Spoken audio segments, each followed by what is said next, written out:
제가 성경을 본격적으로 읽기 시작할 때 마태복음을 중심으로 해서 복음서를 열심히 읽기 시작했는데요. 복음서에 보면 산상수훈이라고 해서 마태복음 5장부터 7장까지가 산상수훈입니다. 제자도에 관한 예수님의 말씀이 담겨 있는데요. 그 산상수훈을 마무리하실 때 이런 말씀을 우리 주님이 하십니다. 마태복음 7장 13절 14절입니다. 좁은 문으로 돌아가라. 멸망으로 인도하는 문은 크고 그 길이 넓어 그리로 들어가는 자가 많고 생명으로 인도하는 문은 좁고 길이 협착하여 찾는 자가 적음이라. 멸망으로 인도하는 문은 문도 넓고 길도 널찍해서 사람들이 많이 찾는다. 하지만 생명으로 인도하는 문은 문도 좁고 길도 협착해서 비좁아서 찾는 자가 적다. 이렇게 주님이 말씀하시는 거예요. 제가 이 말씀, 우리 다 아는 말씀 아닙니까? 이 말씀을 20대 중반에 좀 진지하게 보면서 사실은 충격을 받았습니다. 이렇게 한국에 교회가 많은데, 이렇게 많은 사람들이 예배를 드리고 있는데 예수의 그 길을 찾는 자가 적다라는 것은 예수를 따르는 자가 적다라는 그런 의미 아니겠습니까? 그래서 예수를 따르는 길이 이렇게 어려운 것인가? 적은 수만 예수를 따를 수밖에 없는가? 이렇게 제가 충격을 받았던 그런 말씀이에요. 그런데 말입니다. 성경을 보면 성경은 일관되게 그렇다라고 합니다. 구약 성경을 보시면 절대 다수는 하나님을 경외하지 않습니다. 하나님을 멀리합니다. 말씀을 듣지 않습니다. 심지어는 하나님이 선택하신 이스라엘 백성마저도 하나님을 멸시해요. 다수가 말입니다. 하지만 아주 소수는 하나님을 경외하고 하나님 말씀을 청종했습니다. 그러니까 성경의 일관된 증언은 절대 다수는 하나님 멀리한다는 거예요. 아주 소수만 생명으로 인도하는 그 문, 그 길을 걷는다라고 말씀하고 있죠. 그래서 이 마태복음 이 7장 이 부분을 우리 보네포 목사님 이렇게 주의를 하시더라고요. 예수를 따르는 사람은 결코 수를 믿지 않는다. 그것을 찾는 사람이 적다. 이렇게 이 부분을 주석하고 있습니다. 우리가 예수를 믿고 성도라고 하잖아요. 우리가 예수 그리스도의 제자라고 하잖아요. 하지만 실상 우리의 삶을 보면 성도라고 하지만 다수의 성도들은 세상 사람들이 가는 그 길로 갑니다. 세상 사람들이 다 가는 그 길을 즐거워하고 살 때가 너무나 많다는 겁니다. 반면에 겸손하게 예수를 따르는 그 사람들은 참 적습니다. 제가 목사가 되어 보니까요, 심지어 목사들도 좁은 문보다는 넓은 문과 넓은 길을 너무나 사랑해요. 그래서 심지어 목사들도 이 좁은 길 걷는 것이 쉽지 않구나 그런 반성을 하게 됩니다. 자, 오늘 우리가 미얀마 단계 선교팀을 파송하면서 이제 파송 예배로 드리고 있는데요. 여러분, 우리가 선교한다는 게 뭐겠습니까? 혹은 선교적인 삶을 산다는 것은 무엇일까요? 선교 헌금 많이 하는 겁니까? 봉사활동하면 됩니까? 혹은 단기 선교 많이 다니면 됩니까? 물론 그것도 제가 오늘 말씀드릴 내용 중에 포함되어 있겠죠. 하지만 오늘 저는 더 근본적인 부분을 함께 고민해 보기를 원합니다. 나는 참으로 멸망으로 인도하는 그 문이 아니라 생명으로 인도하는 그 좁은 문을 걷고자 하는가? 그 좁은 길로 가고자 하는가? 아니면 절대 다수가 즐겨 찾는 넓은 문과 편한 길을 걷고자 하는가? 나는 참으로 예수를 믿고 예수와 함께 하나님 나라 백성으로 살기를 갈망하는가? 아니면 결국 내 나라의 성공과 번영과 안락을 위해서 그렇게 살고 있는가? 이 질문에 대해서 진지하게 답을 해보는 그런 시간이 되면 좋겠습니다. 이제 한번 말씀으로 들어가 봅시다. 자, 홍수 이후에 이 땅에 다시 사람들이 번성하기 시작하고 문명을 건설하는데요. 그 창세기 11장을 보면 이 홍수 이후의 인간 문명의 특징이 아주 단순하지만 분명하게 드러납니다. 자, 우리 창세기 11장 4절 말씀을 우리 같이 읽어볼까요? 시작. 또 말하되 자, 성읍과 탑을 건설하여 그 탑 꼭대기를 하늘에 닿게 하여 우리 이름을 내고 온 지면에 흩어짐을 면하자 하였더니, 보십시오. 홍수 이후 인간 문명의 특징은 두 가지로 정리할 수 있습니다. 쌓고 건설하는 거예요. 뭔가 쌓고 건설합니다. 업적을 만들려고 해요. 자, 그 업적을 통해서 결국 자기 이름, 사람의 이름을 내려고 합니다. 자, 대규모 토목공사를 하죠. 그 공사를 통해서 사람의 힘과 세력과 권력을 과시합니다.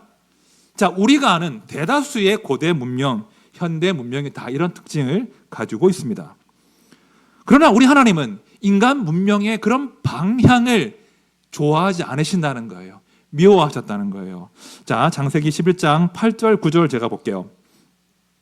여호와께서 거기서 그들을 온 지면에 흩으셨으므로 그들이 그 도시를 건설하기를 그쳤더라.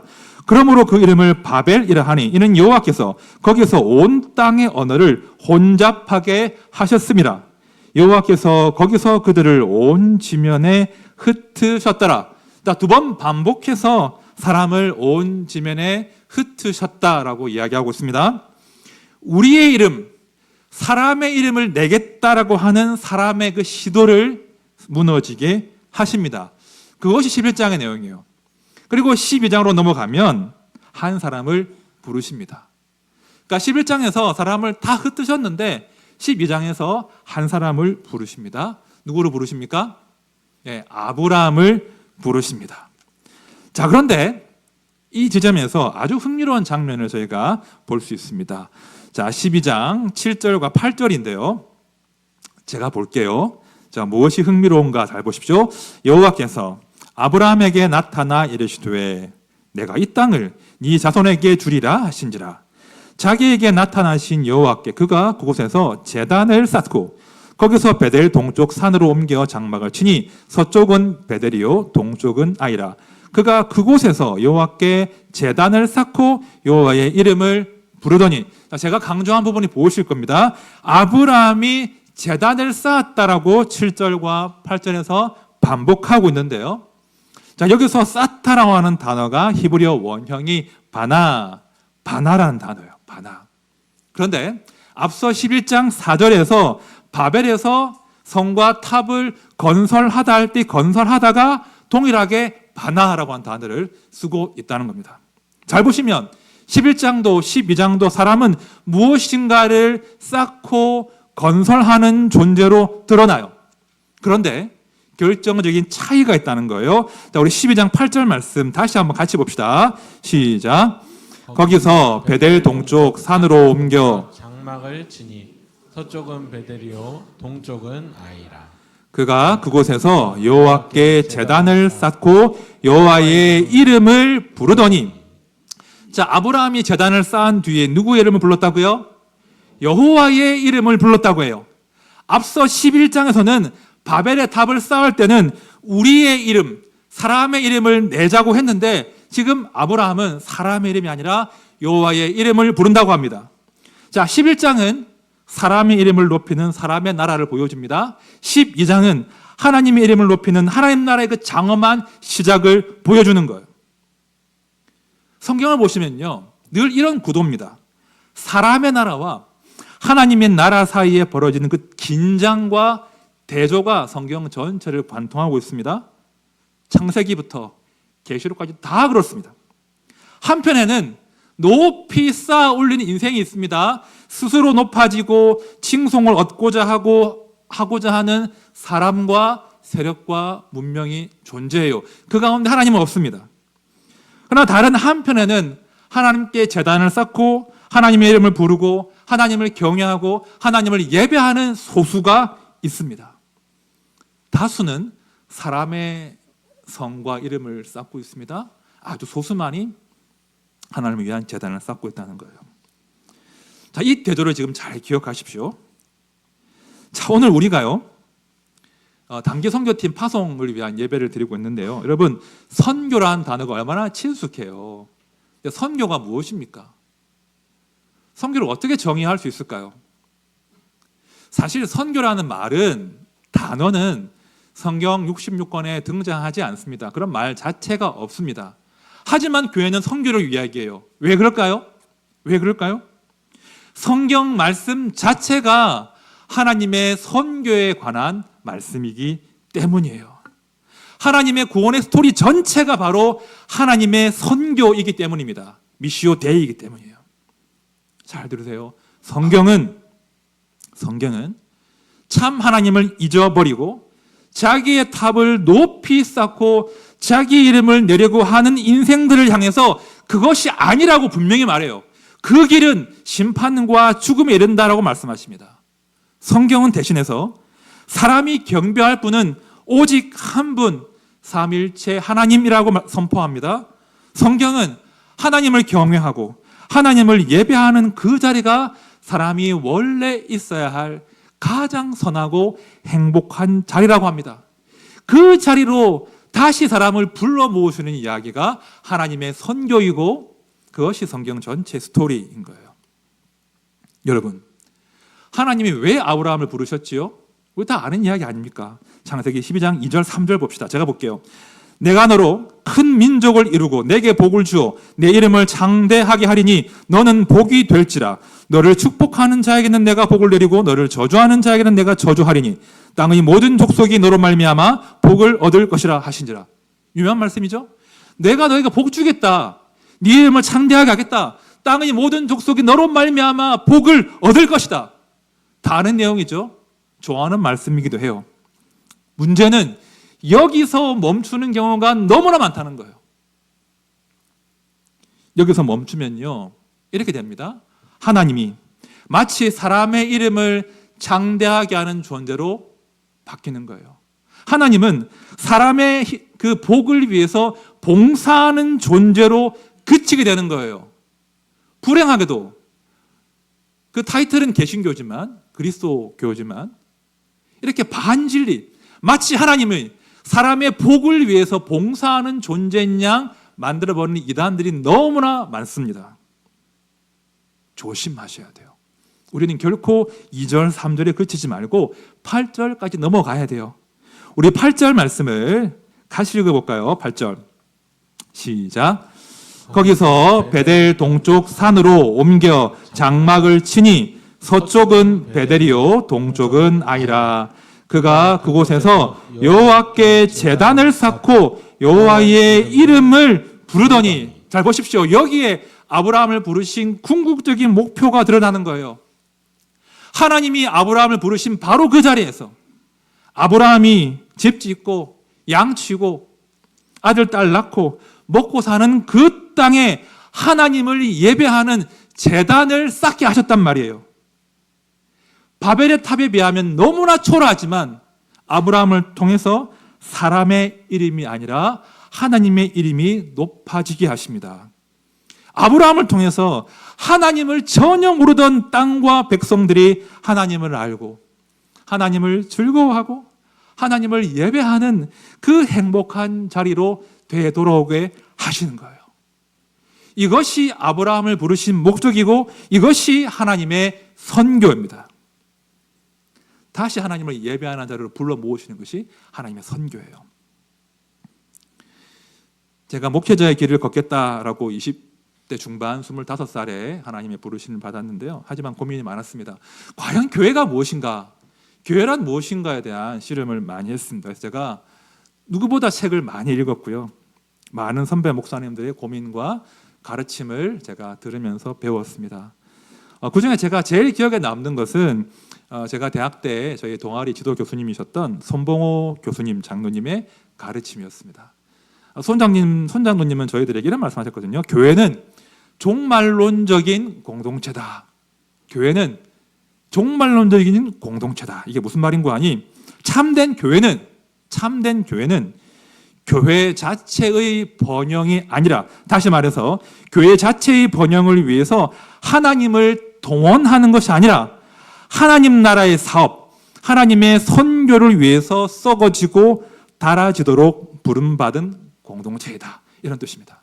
그러니까 우리가 우리의 번영을 위해서 하나님을 이용해 먹는 것이 아니라 교회는 하나님의 선교를 위해서 동원되고 쓰임받는 그런 공동체다. 이런 이야기죠. 그러니까 우리 자체는 중요하지 않아. 하나님이 드러나야 돼. 이렇게 교회론을 가르쳐 주셨습니다. 제 한 해 위에 선배가 있었거든요. 그 선배는 운동권 선배였습니다. 그 과격한 선배는 그 손봉호 장로님의 말씀을 듣더니 이렇게 이야기했습니다. 야, 교회는 자살 공동체야.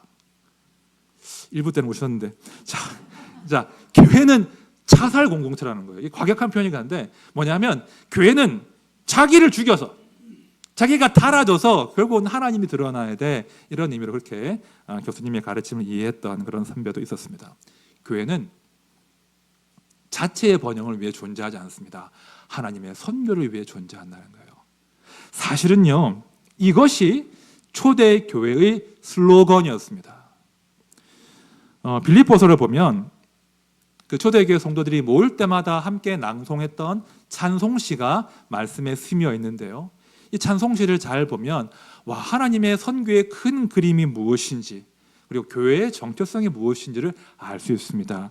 그 말씀이 빌립보서 2장 6절부터 11절인데요. 이 말씀이 정말 초대교회의 정체성과도 같은 신앙 고백인데요.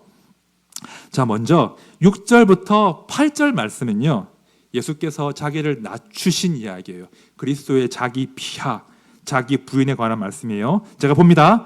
그는 근본 하나님의 본체시나 하나님과 동등됨을 취할 것으로 여기지 아니하시고 오히려 자기를 비워 종의 형체를 가지사 사람들과 같이 되셨고 사람의 모양으로 나타나사 자기를 낮추시고 죽기까지 복종하셨으니 곧 십자가에 죽으심이라. 교회는 모일 때마다 이 그리스도의 자기 비하와 자기 부인과 섬김과 낮아짐을 고백했던 거예요.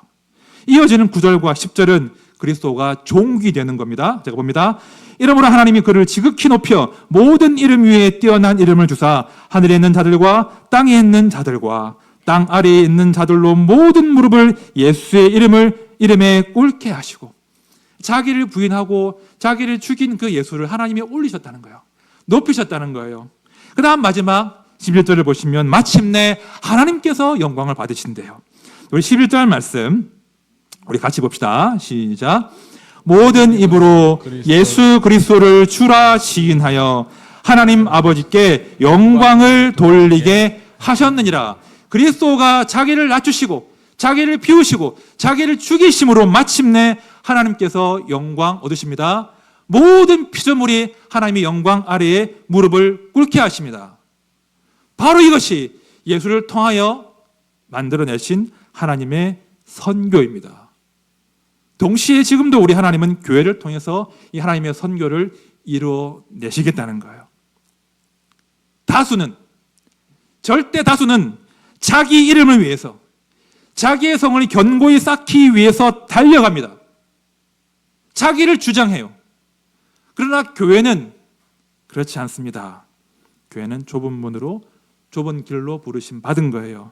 자기를 낮추고 자기를 부인하고 세상을 섬깁니다.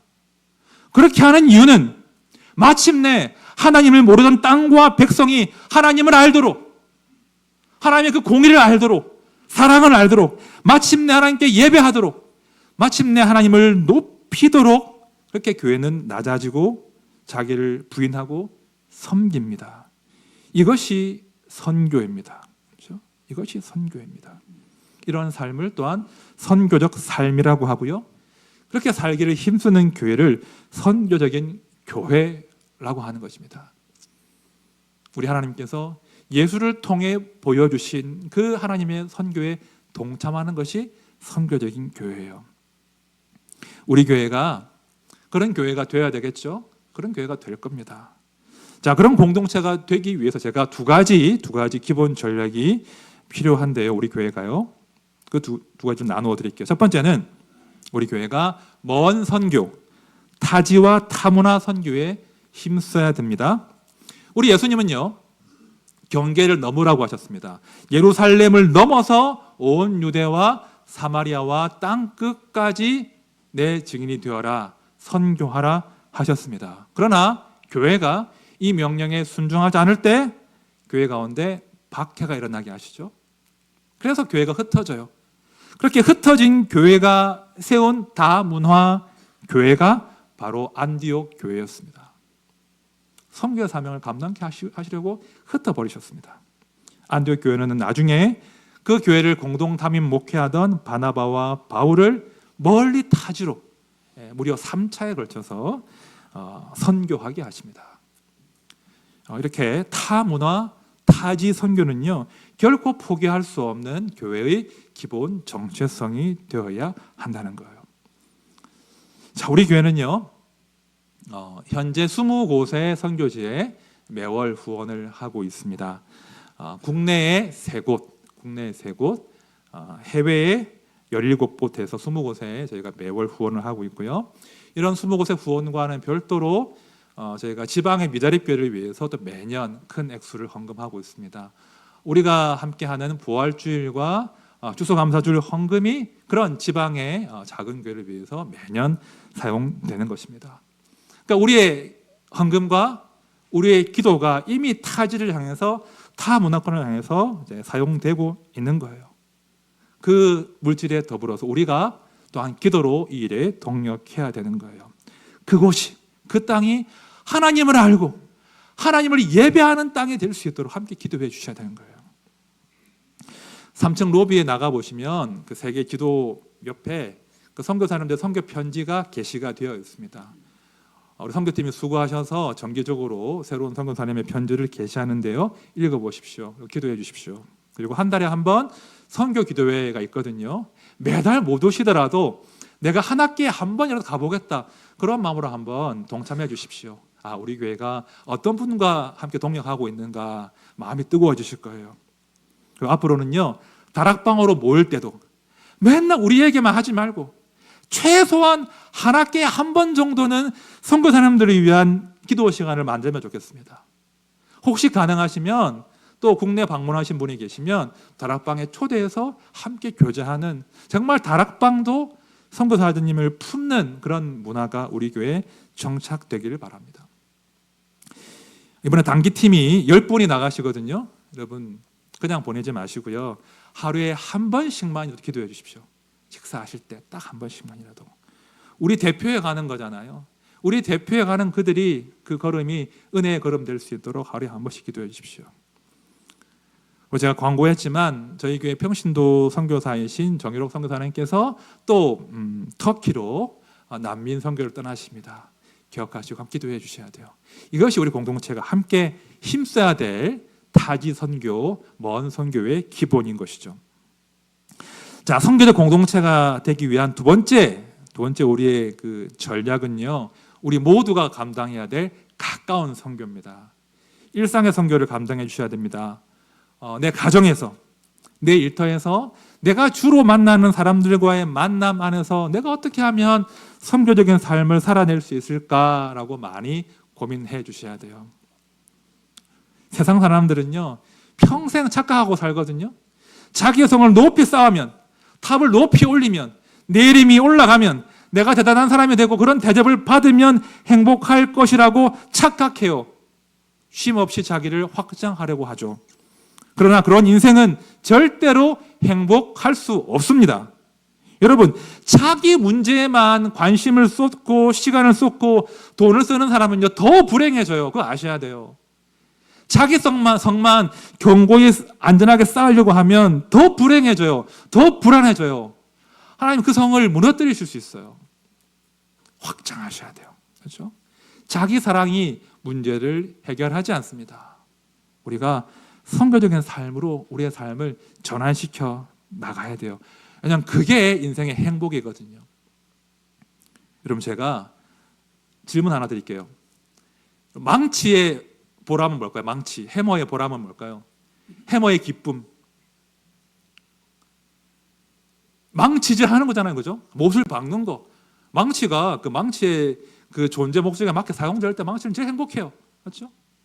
신발의 행복 언제 달성되죠? 신발의 행복. 구두의 행복은 누구를 발로 찰 때? 아니죠? 땅을 밟고 다닐 때예요, 맞죠? 사람의 발을 보호하고 땅을 밟고 다닐 때, 그러니까 신발의 존재 목적에 맞게 신발이 사용될 때 신발은 가장 행복해요. 그럼 사람은요? 여러분, 사람은 자기만 사랑하도록 만들어진 존재가 아니에요. 사람이 언제 가장 행복하냐? 하나님의 창조 목적에 맞게 살 때예요. 먼저는 하나님을 알 때예요. 우리를 창조하신 분을 알고 그분을 예배하고 그분을 즐거워할 때 사람은 가장 행복해요. 또한 동시에 나를 통해서 하나님을 모르던 다른 사람이 참 하나님을 알게 되고 하나님을 예배하게 되고 하나님을 기뻐하게 되고 하나님의 그 사랑과 온기를 느끼게 될 때 그때 우리의 삶은 가장 행복한 거예요. 우리가 주의 손에 붙들려서 누군가를 향하여 살게 될 때 우리의 존재는 가장 행복합니다. 그것이 우리를 창조하신 모양이고 그것이 우리를 부르신 하나님의 목적이기 때문입니다. 삶을 재조정하셔야 됩니다. 지난 수요일에 제가 저기 처인구에 위치한 샘물 호스피스에 방문을 했습니다. 설교 부탁을 받고 방문을 했는데요. 샘물 호스피스는 아시는 대로 말기암 환자들이 이제 자기 인생을 마지막을 보내는 그런 곳이 샘물 호스피스입니다. 호스피스는 365일 예배를 드립니다. 오전에 한 번, 오후에 한 번, 매일매일 2번의 예배를 드리는데요. 그 예배가 참 간절해요. 왜냐하면 모든 예배가 누군가에게는 마지막 예배이기 때문이에요. 제가 방문한 날도 2분이 돌아가셨습니다. 그러니까 하루에 2명, 3명 늘 돌아가시는 거예요. 그러니까 모든 예배가 누군가에게는 마지막 예배예요. 그 예배가 얼마나 간절하겠습니까? 예배를 섬기는 분들이 계셨는데요. 자원봉사자들이 오셔서 예배를 섬기시는 거예요. 반주도 하시고 악기를 연주하시는데 한 여성분이 드럼을 치시는데 너무 못 쳐요. 박자가 하나도 안 맞아요. 제가 너무 박자가 너무 안 맞아서 깜짝 놀라서 봤어요. 이렇게 봤어요. 네, 연세가 많으신 여성분이 드럼을 치시는데 두눅이 하나도 들지 않고 환하게 웃으시면서 아주 신나게 드럼을 치고 계셨습니다. 제가 그 장면을 보는데 눈물이 났습니다. 왜냐하면 우리 같으면 하겠습니까? 드럼 못 치는데 드럼 치겠습니까? 근데 그분이 누군가에게는 생애 마지막 예배가 될 수 있음을 아시고 한 달에 2번 오신대요. 드럼을 열심히 치십니다.